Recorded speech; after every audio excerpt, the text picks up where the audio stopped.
What's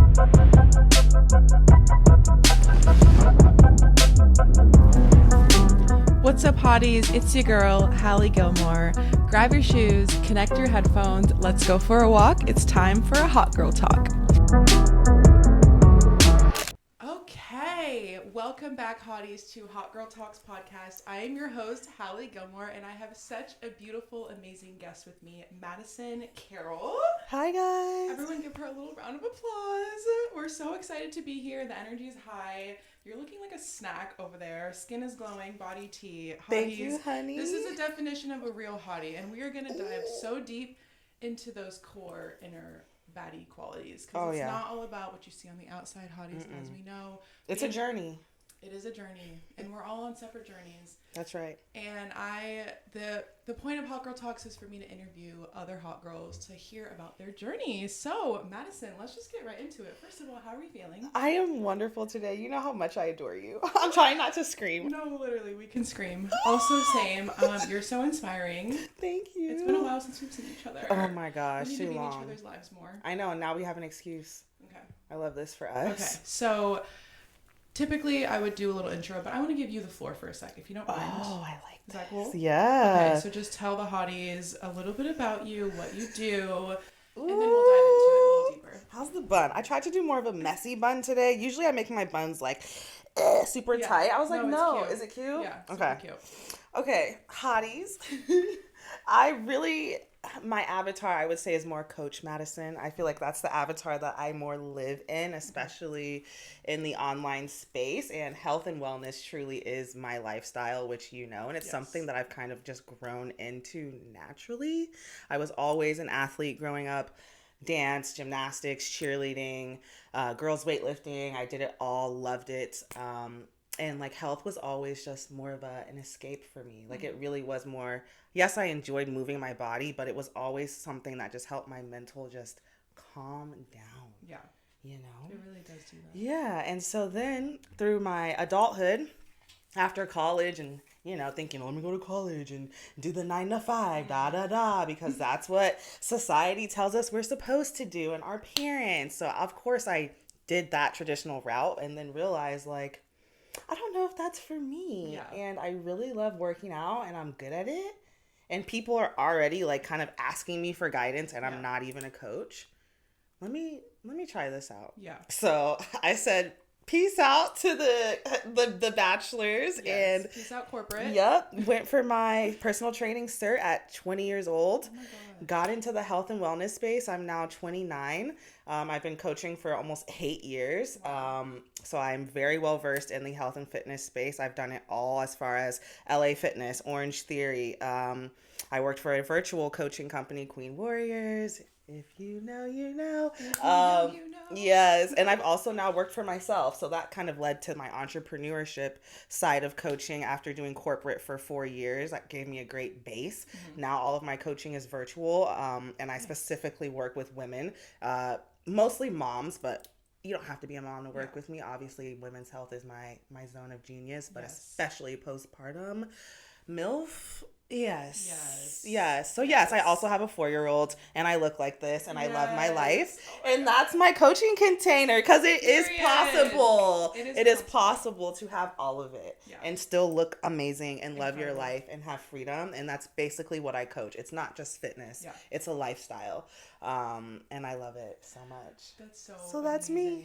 I feel like so many of the hotties listening, especially moms, are going to be so inspired because I don't have kids yet, but that's the plan. That's the goal. Right. And it scares me a little bit to like maybe get my body back to how it was before. So you are the epitome. You are a living, breathing example of you can have it all. Yep. And let me just say, because since we're here and we were talking about your knees and so Hallie, obviously you already know she's an extraordinary dance background and she's someone that I've looked up to because she's an incredible choreographer, dancer, just everything. But I also grew up dancing competitively, and I learned the wear and tear of your joints when you do, especially repetitive motions like that, whether especially gymnasts as well, because I also was a gymnast and learned about the wear and tear on the body. As we get older, when we're no longer 16, when we're 27, 28, 29, 30, You got to take care of those things. She's and giving especially me a one-on-one coaching little gym yes, right now, so yes, this is personal. And it is, but it's also, I'm sure there's more of you who are doing this, and yes. now we're in the in between. Like, dang, I'm not that young anymore, and like I have pain, but I'm not sure like why and what I need to do. But I also want to have kids soon. Yeah. My biggest advice. Make your foundation so strong if you can before the baby. I was lucky. I had a strong foundation before I had my daughter. So didn't have to worry about that. I still busted my ass. That shit, and it was still hard. And that's the thing. I had a foundation. I had everything, and I still busted my ass to get back to this level of like physique. Imagine having a shitty foundation beforehand. Yeah. It's so much harder. And then after you're like really right. Yeah. So now is the time for you to just like, okay, lock in. Yeah. For like a year and just do that for you. And then look into having kids. You will actually enjoy the experience, because I also was robbed of the glamorous, enjoyable pregnancy story. And I don't want to, because that's a whole nother story. But I had my daughter in 2020. First of all, I had her in the thick of quarantine. And I was in a very toxic relationship at the same time. So I did not have the like happy pregnancy story, but it wasn't written like that for me. And it made me so resilient. And I see the lesson in it now. And that's why I'm such a powerful leader for moms, because of the grace and the compassion that I've had through my story. And I'm very open about it. And I'm still happy and joyous and love my life because it's still possible. Yeah. And everyone hurts, okay? Just because I'm smiling right now doesn't mean like I've been through some shit. Yeah. Everyone's been through their own shit. Yeah. And you're not always going to see what's what you've been through just by looking at you. Like, oh, she's gorgeous, she's fit, she's positive. Like, nothing could possibly have gone wrong in her past. Right. Incorrect. Let's be for real. Let's be so fucking for real. Life doesn't work that way for anyone. It does not. Okay, so but back to the knee situation though. Yes, I danced my whole career. Well, not whole career, but my whole life. And wear and tear, just like cartilage was like, goodbye, girl. And I used to do a lot of strength training. Like I used to be in the gym 5 days a week. Quads were looking nice. I felt strong. And then when my cartilage was missing, after that, it was really hard for me to go to the gym. Put my health first. Because you had a small injury or something happen, right? Yeah. And ever since then, I feel like it just hasn't. It just kind of declined. And that's also taken a toll on my mental, because when you work out and you're physically strong, you're more mentally strong as well. 100%. So I think I let that incident kind of get in the way. And then I was just like, but I was getting married at the time, like planning a wedding. So I was focused on that. Yeah. Not focused on my health or my fitness, which is not good, because don't get me wrong, I love how I looked on my wedding day. Like, felt beautiful, but like coming from like a fitness standpoint, as a dancer standpoint, I was not at my best. And like I'll always have that in the back of my head. And especially being a young woman in the society that we live today. Yeah. The comparison is so hard. Girl, and that's the other thing. Let's go ahead. No, because and this story is so, I'm sure we all can relate, because we all have similar. That's how I felt postpartum. Yeah. You're a coach. You were fit your whole life. Why didn't you just bounce back in a month? You should already feel better. You should already know. It took me, my daughter will be 5 in June. It took me almost 4 years to finally give myself grace like Madisyn. Yeah. You had a whole baby. Right. Give yourself grace. You have to just stop with the comparison, especially when you come from a fitness background or a dance background and you've always been long and lean and perfectly slender and no cellulite. And then, God forbid, you get a little older and have an injury and now you have a little cellulite. Right. And you got a little it's just a little, right. And then you feel like some type of way just because you're not 90 pounds anymore. Like, when really, like, that's not even sustainable. Correct. I don't want to be 90 pounds. No. Like, I love my postpartum body. I used to not, because I thought that I needed to look how I looked before. Yeah. And then now that I realize you're not meant to look how you did when you were 19 at 29. Right. And after you have kids, your body's going to look completely different than it does right now. And eventually you're just going to love it for what you've been able to do with it. So much. Exactly. And when you get out of that comparison mindset and get to, well, look at all the years I was able to dance and do all this crazy shit. Why don't I give my body grace and love for 15 years of wear and tear and love it for where it's at and be excited for what Hallie at 27 looks like, because you're not 17 anymore, and that's okay. Yeah, but we definitely need to work on them. All of that. I'm going to, because that postpartum pain too. Oh, girl. my neck, my back, all that. Yeah. And add in the knees too? No. Yeah, that's the one part that does scare me about having a kid. Yes. I want to be physically strong to hold my kid and not have to worry about walking upstairs and exactly. getting a little bit of ache. No, and then the stroller and the baby bag and the baby. Like, girl, you're constantly carrying 1,000 things plus the kid. You want to be fit. Yeah. You want to. Yeah. I'm telling you. It's like a non-negotiable. Absolutely. So we'll get into training. Yeah. I'm gonna hire you. Yeah. Let's talk about. Okay, I'm not like pitching or coaching, but also let's get the coaching container. The coaching container. Like, I love it. I talked to a couple people before you came on. Yeah. And I told them I had a life and fitness coach coming on, and she teaches moms postpartum how to turn from burnout to balance. Yes, that's, and I think that's my through line. Do you love it? Love it. It took me a long time. No, it's so good because it's my brand. It perfectly. Thank you. I'm not a mommy, but if I'm interested in your coaching, right, and you want to be a mom, yes. And this is why I love also coaching women who have just gotten married, because it's a whole lifestyle change, and most women who have gotten married are looking to have a family at some point in their life. Not everyone, and if you don't, kudos to you. Right. I love that for you. Save that coin. Yeah. But if you do want to have kids, prep. Mm-hmm. So I work with moms, but also just any young woman. And like I said, I've been coaching for almost 8 years. So I have evolved so much in those past 8 years. And I've also troubleshot so much on myself and my clients, especially after I had my daughter in 2020. So that was when I went 100%, okay, I want to study postpartum, everything postpartum as far as hormones, because your hormones also go through the ringer when you're pregnant, and just hormone health in general. The women's health movement is finally on the come up. Praise God. Praise God. The women's health movement is finally on the come up, because there's just so much research and so many things that we're blind to that people do not talk about, and it needs to be talked about, and especially hormones. Oh yes. Let me add really quick, because I went to my typical OBGYN checkup, and here we go. And what happened? Long story short, I have hypothyroidism.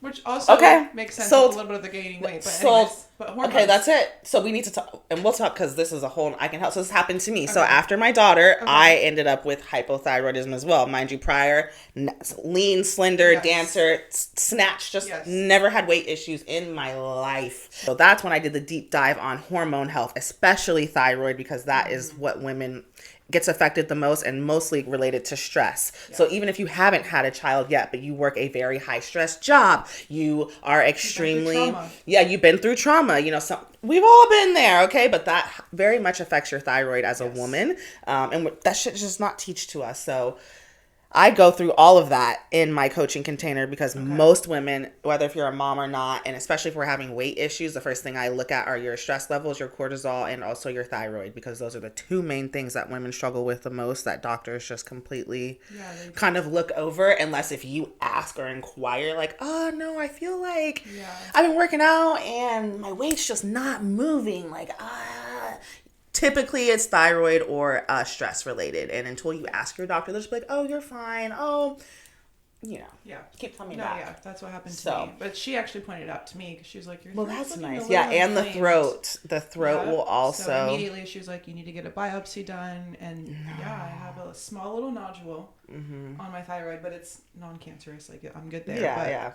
Yeah, I was gaining weight, and I was just doing cardio, working out, and it would not go. It would not. Yeah.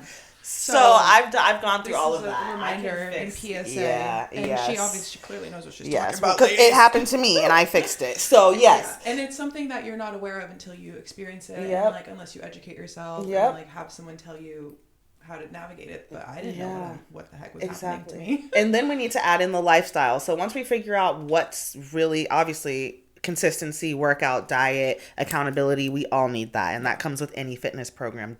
You get all of that from me, but we really need to be more conscious about the actual lifestyle and what is stopping you from reaching these goals, because you can give anyone a workout program. You can give anyone a meal plan. But if we're not really figuring out why is Hallie not staying consistent, or why is her body not responding, your thyroid, or actually you're just too stressed and we need to figure out a better daily routine that's going to bring your stress levels down, because your cortisol's through the freaking roof. And until we get that down, you're not going to lose weight anyways. That's what other people don't understand. They think, okay, I just need to work out more. I just need to do more. I just need to do more.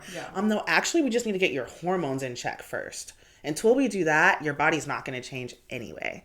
And we do all of that. And that's why that's why my clients love me so much. And they never want to leave, because it's sustainable. Yeah.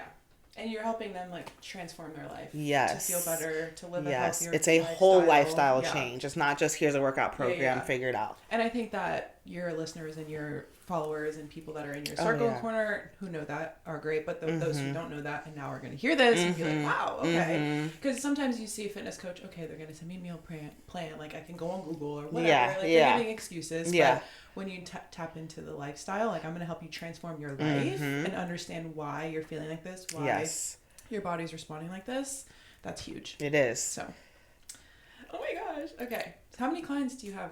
Is it like how many clients do you take on? Do you have room for more? So I always, I'm not going to say I always have room for more, but we have the autonomy to take on as much as we want. Okay, and it comes in waves. And I've gotten so good at tuning into myself now that I'm really in my feminine flow. You've seen, I'm so in my divine feminine flow era right now. I know my energetic boundaries. So my coaching container has gotten smaller, but it's because my offer has gotten so much more in depth. I'm more selective with the clients that I take on because I offer a lot and I want aligned clients. I'm not here to coach everybody. I'm here to coach people who resonate with me. And if I'm not for you, that's absolutely fine. There's 7 billion people in the world. There's another coach who you'll probably align with, but I have space. And if I don't, I'm open about it. Like I have too many clients right now. I don't have space for it. Maybe not right now. Yeah, but absolutely. Right person, wrong time. Absolutely. Like okay. Let's see. Can you walk us through a typical... Yeah, let's take a little sip break. Can you walk us through a typical day in your life? Just a typical day as Coach Madisyn. Oh my God, this is such a cute question.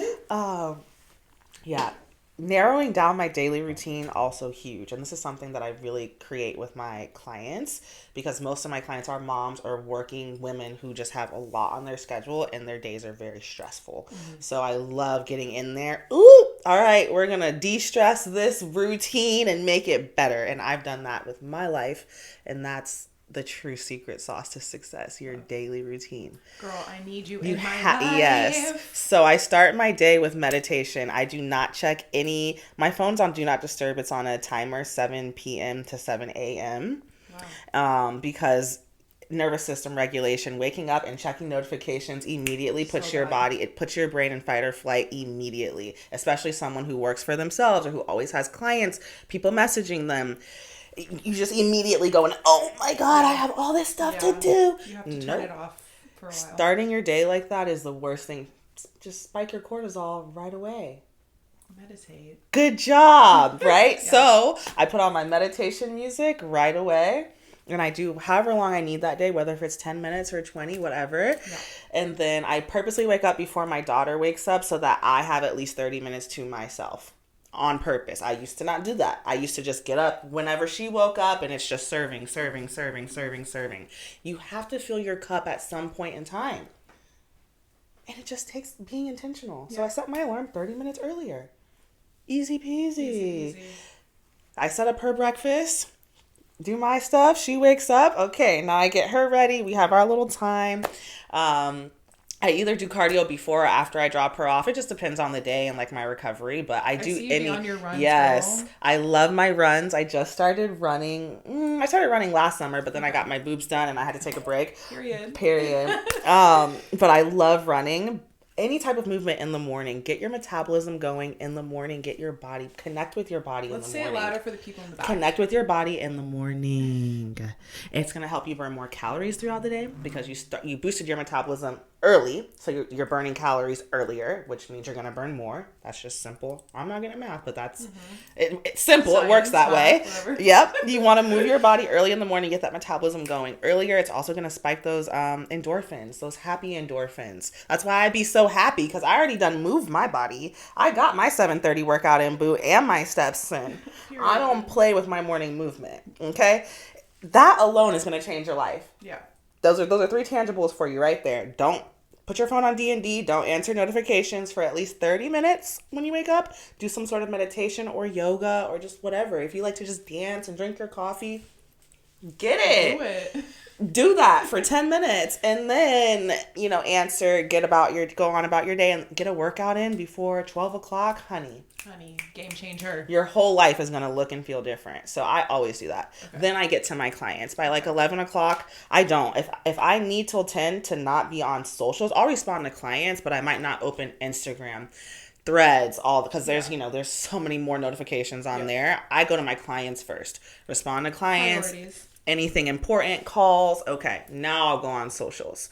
I'll spend an hour on socials responding stories, what do I want to post today? Yeah. And then I'll either have a work block, get some lunch, and then I'll do another work block from like 12 to 2, make a new program, check-ins, any type of client work that I need to do. I might have a Zoom call with one of my clients, a mindset call. I might have a business call with Meg, my boss and coach. We have touch points all throughout the week, but I usually do calls between like 1 and 3. I'm either doing calls, making programs, and then by 4 o'clock, it's like, okay, mommy mode. Now I'm going back to my mommy hat. By 4 o'clock, all right, let's go get Gray. I love her so much. I pick her up either if she has swim lessons after school or whatever is on her calendar from 4:30 to 7. That's my mommy time. I might still have to respond to some clients if I have to. I'll tell her, but I'm being more intentional about, okay, these 3 hours are for her, especially during the week. We don't get that time together, so just being more intentional with my time. It's just so beautiful. And by 8, that's done. Phone is down. Me and her are both relaxing. She's getting ready for bed. I'm also winding down. I'm probably going to journal, set up for the next day, dance if I want to, just anything to recharge. Sleep by 10. 10 o'clock. What a nice daily Isn't routine. It? Yes. Success. That when I tell you that routine changed, I've been on that routine for over a year. Like it took me. I was in my masculine all of my 20s. I had to though. I was a single mom. I had to go get it. I had so many things taken away from me in my early 20s, but it was lessons that God needed to teach me. But Amen. It forced me to be hyper masculine, rigid, go, more, run yourself into the ground. Who cares? You only slept 4 hours last night. You need more clients. You need more this. You need more that. And now I'm like, actually, no, I don't. Yeah. I've arrived. Mm-hmm. I've proven enough. I don't need to prove anything. I deserve to be here. Yeah. If you fuck with me, cool. If you don't, cool. I know the coach that I am. I know the woman that I am. I know the mom that I am. If you like me, let's rock. If you don't, I still love you. Fucking rock. So now I don't run myself into the ground. Yeah. You know your boundaries. Yes. The confidence you exude. Yes. Oh, so yummy. Yes. It's so and good. Saying no. I used to never say no.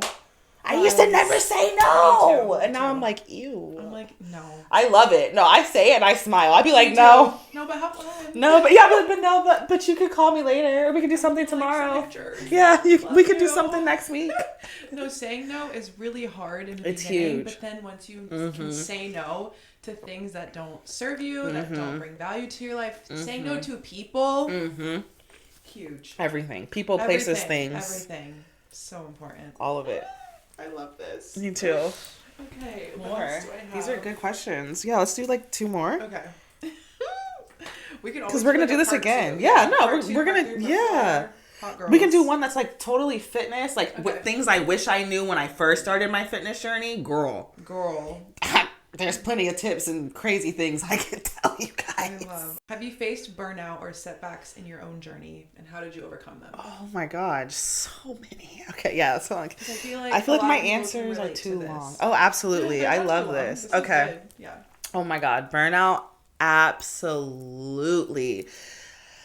I don't know who I was telling this. I think Meg. How many times I love to call it burn it all down and start over. Like truly, there's been so many times where I've gone down a path, done way too much, burnt myself out, and been like, you know what, actually, this is not for me. Burn it all down, exit, toss it. We're just going to start over. I have people, and people are so scared. People are so scared to just say, you know what, I tried it. It's not for me. I'm just going to try something else. And they just stay. Yeah. And I'm not that girl. Hey, I tried it. Let's move on. I did that when I first transitioned to like entrepreneurship as a coach.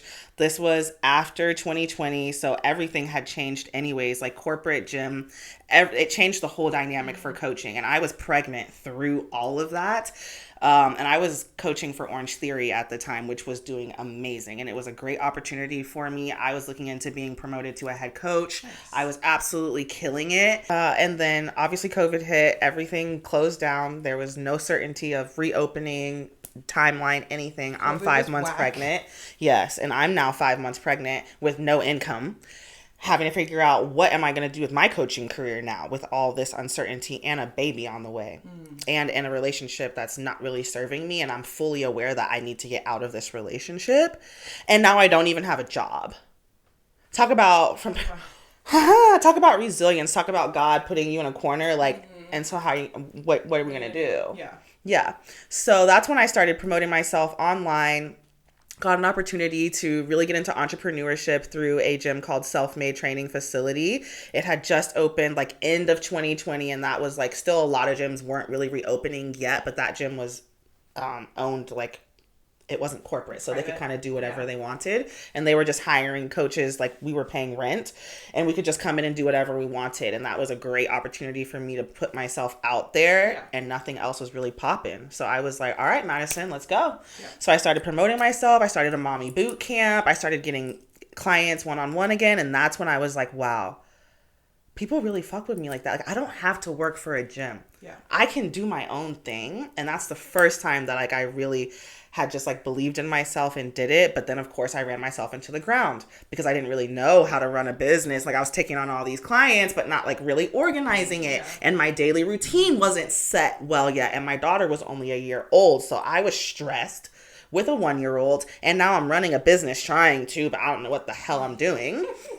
Right? Yeah. So then eventually I stopped because I was super stressed. My daily routine was horrible. And I was never seeing my daughter. And I was like, okay, well, that's not going to work either. Hello. So I went back to not corporate, but Queen Warriors. I got a good job offer as a coach for an online platform called Queen Warriors. And it gave me the freedom, but still gave me enough structure. So I had the best of both. Yes. But it was still limiting me. And I was still working for someone else. But again, that's already 2 times in a very short period of time where I literally everything was taken away from me, and I literally started from ground zero with a baby and still attracted another opportunity and still somehow made it here. Because you stayed true to you.